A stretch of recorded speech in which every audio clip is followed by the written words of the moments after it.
In 1995, on the 6th of November, the PNM lost the general election to the United National Congress.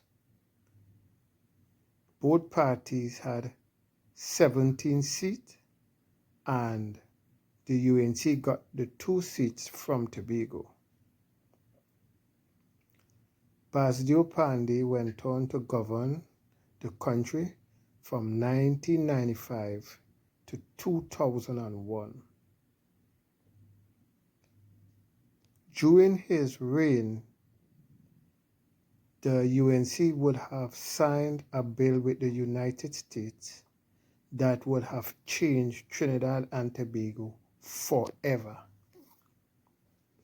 On the 4th of March 1996, the UNC signed the deportation bill with the United States,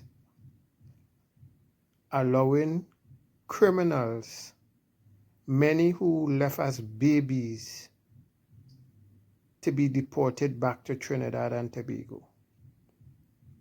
From that time on, Trinidad and Tobago was a changed place. Many of the deportees who were deported as criminals did not come back and started with a day job. They came back with their world of experience in criminal activities, and they just pick up where they left off in the United States. Many of the deportees became top gang leaders and henchmen in Trinidad and Tobago. Our crime rate skyrocketed 5 to 6 years after that. And the reason for that is that many of the young men who they would have influenced would have been those that would have grown up under their tutelage, those that they would have been able to influence and use. So let's say you were 10 years in 1995. You would have been 15 years in around 2001, depending on your age at the time. Many of those young men who grew up under that 5 years with the deportees running the gangs became some of the top gunmen in the country. Many of them became fathers also, and they pass on their trade and their influence to many of the young men. And our murder rate skyrocketed. The UNC always had a plan in dominating Trinidad and Tobago as a political party, and a plan to stay in government forever. And they always play the numbers game. Hence the reason Basdio Pandey fought for many years for proportional representation. In other words, let Indian govern Indian and let African govern in African, and split the country down the middle on ethnic voting. Unfortunately, he never had enough to get him across the finish line because he never had the constitutional majority in order to do so.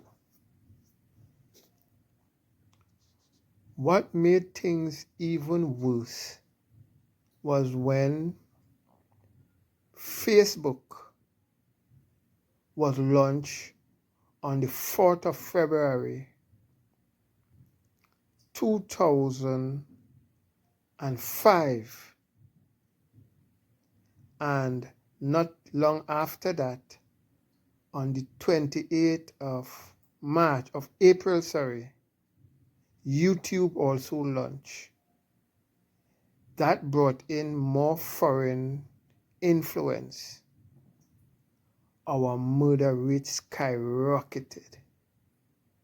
The African youth, who seems to be the easiest to influence, was fully influenced by gangster rap, by the hip-hop culture, and everything that they promoted, the criminal and gun lifestyle.